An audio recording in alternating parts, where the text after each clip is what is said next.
Vocês pediram e agora o Falatório vai falar mais uma vez.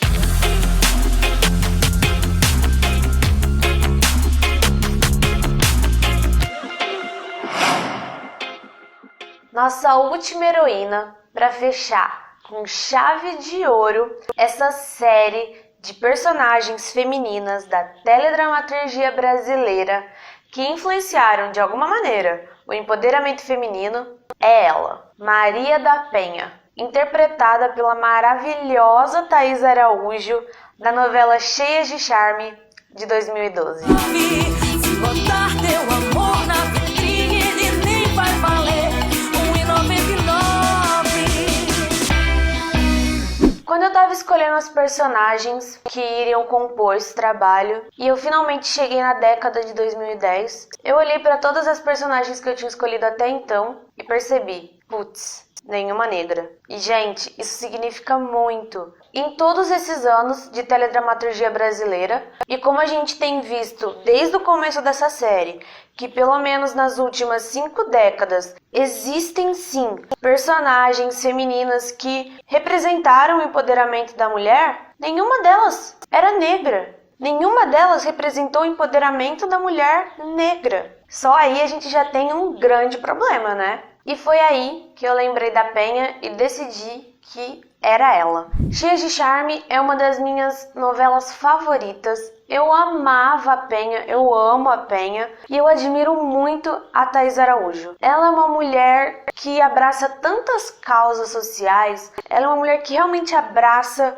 a causa do empoderamento feminino, do empoderamento da mulher negra e tantas outras que só fazem eu admirar ainda mais essa mulher maravilhosa que ela é. Então eu falei, tem que ser a Penha, não existe outra que represente melhor. Então vamos ver isso juntos.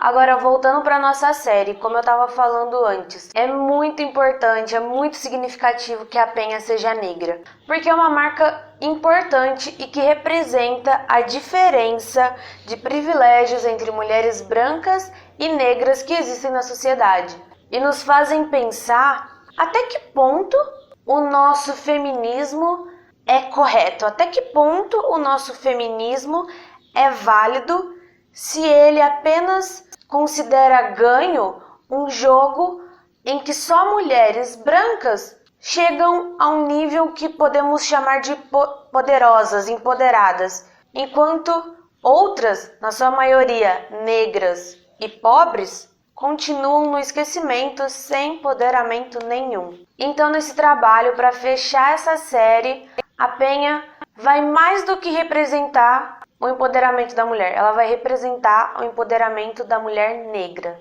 E outro diferencial da Penha em relação às personagens anteriores que nós apresentamos aqui é que ela é mãe, ela é esposa e ela é dona de casa. Por mais que ela trabalhe fora como empregada doméstica, quando acaba o expediente, ela ainda volta para casa e cuida da casa, cozinha, cuida dos filhos. Então ela não deixa de ser dona de casa. Diferente de todas as outras se recusavam a prestar esse papel, a Penha ela é tudo isso. Eu vou contar um pouquinho da história da Penha para vocês. Penha tem 2 irmãos mais novos, cada um de um pai diferente. E quando a mais nova dos 3, a Alana, tinha apenas 2 aninhos, a mãe deles fugiu, foi embora atrás de um homem lá qualquer, deixando a Penha como a responsável entre os 3, porque ela era mais velha. Então, junto com o marido dela, o Sandro, que mais atrapalha do que outra coisa, com um jeito folgado e malandro de ser, ela cuida dos 2 irmãos, cuida da casa e cuida do filho. E aí você me pergunta, né? Putz, Vitória, mas cadê o empoderamento dela então? Que é mãe, é dona de casa, é esposa e claramente não foi por opção dela. Ela teve que ser tudo isso, né? Porque a mãe dela abandonou os filhos tudo quando era criança, ela teve que se virar, ela casou, enfim. Gente, é aí que tá. A Penha é mãe, a Penha é esposa, dona de casa. Ela não é simplesmente a dona de casa. Ela é a dona de casa, ela é a chefe da família. Normalmente, quando a gente fala, aquela mulher é dona de casa, pelo menos nas teledramaturgias que a gente acompanhou até agora, a gente pensava o quê? Que o chefe da família era o homem, que ele sustentava a casa, ele que mandava no lar, e nesse caso não. Nesse caso a Penha é a chefe da família. Ela é quem bota a ordem na casa. Ela que se preocupa com os estudos dos irmãos. Ela que coloca o filho em primeiro lugar e sempre arranja um tempo para se dedicar à casa, para se dedicar à família. Tem até uma cena muito interessante que demonstra bem esse papel de chefe de família, que é quando o marido dela, o Sandro, leva o filho deles para um concurso de dança ao invés de levar o menino para a escola. E a Penha pega os dois no pulo. E a atitude dela, o jeito que ela impõe a voz, o jeito que ela ergue a cabeça, a postura dela claramente demonstra que ela é quem manda ali. O jeito que o marido abaixa o tom de voz, fica todo nervoso ao tentar se explicar. Dá uma olhadinha nessa cena e vocês vão me falar ou não se ela é quem bota a ordem nesse lugar. O que esse menino tava fazendo em um programa de gentil na hora da escola? Que papo é esse de empresário, Sandro? Passa pro quarto, Patrick. Que eu te falei sobre o Patrick matando aula? Nada. Acabou o treino. Acabou dança, acabou o concurso de passinho, acabou tudo. O Patrick tem que estudar. Essa mulher é chefe ou não é chefe, hein, mãe?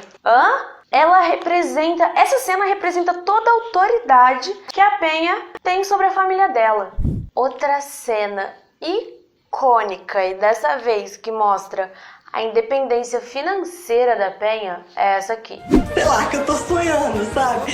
Minha casa toda bonitona, máquina de lavar roupa, fogão, geladeira, tudo zero bala. Tô nem acreditando nisso. Pô, a gente conseguiu, né, Nelinha? Que mané a gente conseguiu, Sam? Que gente que conseguiu? Eu consegui, meu filho.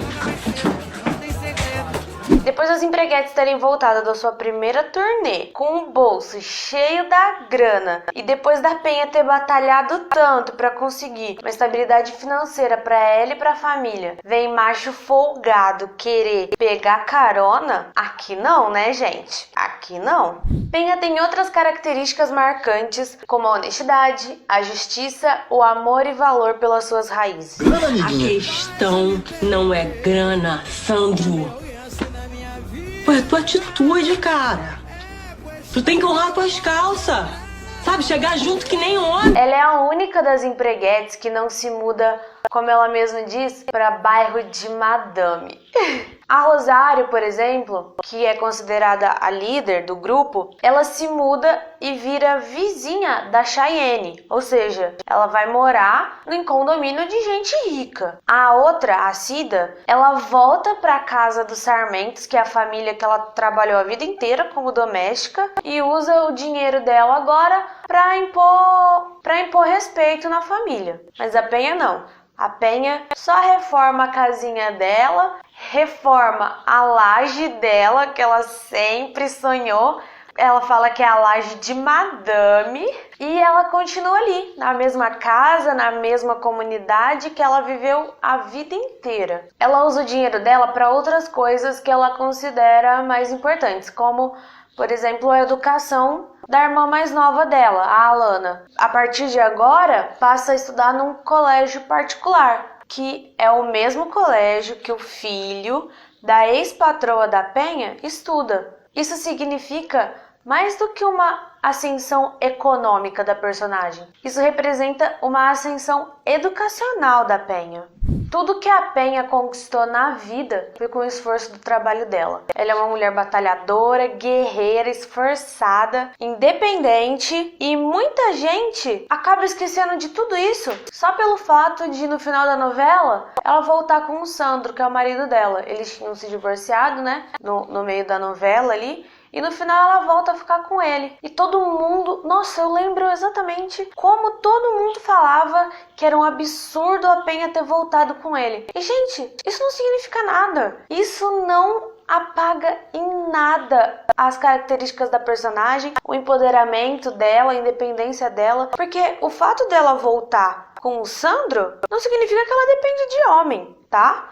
Ela simplesmente voltou com o Sandro porque ela quis e ela amava ele de verdade. Tanto é que ao longo da novela, ao longo da trama, a Penha tem 4 pretendentes. São eles: o Sandro, que a gente já conhece, que começa sendo o marido dela e depois eles se separam e no final eles ficam juntos. Depois foi o Otto, aquele advogado ricaço da novela, eles namoraram por um tempo. Depois foi o Gilson, que depois ela descobre que ele é ex-marido da amiga dela, Lígia. E teve o radialista da novela, o Gentil Soares, que ele ficou todo encantado pela Penha e eles tiveram um rolinho assim muito curto. Gente, sabe o que isso significa? Todos esses 4 pretendentes dela durante a novela, que ela não precisa de macho. Isso só demonstra ainda mais o quanto a Penha é independente, o quanto ela faz o que ela quer, com quem quer, a hora que quer, ela se relaciona com quem ela achar que ela tem que se relacionar, e que o fato dela ter ficado com o Sandro no final, que é aquele traste de homem, aquele folgado, malandro, não muda em nada. Se o cara... É porque assim, ao longo da trama ele evolui, né, como pessoa e tudo mais. Então beleza, eles ficaram juntos no final. Mas é só isso que significa. O fato deles terem ficado no final é que o Sandro evoluiu como pessoa, como homem. Só isso. Porque a Penha não depende de macho nenhum, e isso a gente já provou de diferentes maneiras aqui nesse vídeo. Então não tem por que ficar... Ai, nossa, nada a ver a Penha ter voltado com ele, né? Tipo, gente, não muda em nada. Não muda em nada as características da personagem. Então esquece isso, tá? Esquece isso. Foca no que ela é. No questionário que eu fiz para cada uma das personagens, eu pedi para algumas mulheres responderem, né? E no questionário da Penha, ela foi a personagem que recebeu mais votos como a mais marcante da novela toda. E, gente, a Penha em si sozinha não era a protagonista da novela, né? As empreguetes eram em 3 e tinha a Chayenne, tinha outros personagens, tinha o Fabian, que foram super marcantes. Mas nesse questionário que eu pedi para as mulheres responderem, a Penha foi, tipo... Teve uma diferença absurda de votos. Olha isso, olha pra vocês verem. Ela teve, no total, 32 votos em relação aos outros. E na hora de definirem características que mais representam a Penha, essas mulheres votaram em liberdade, empoderamento e independência. Quer mais? Ou ainda tá pouco? Segura essa. Na hora que eu perguntei para as mulheres se a Penha tinha influenciado elas de alguma maneira em relação ao empoderamento e libertação da mulher, sabe quantas responderam sim? 79,7% de respostas sim. A Penha representou muito. E eu não esperava, eu não podia imaginar personagem melhor para fechar essa série com chave de ouro, com essas personagens tão marcantes da história da nossa teledramaturgia nacional e que fizeram tanto e que influenciaram tanto no empoderamento e libertação da mulher.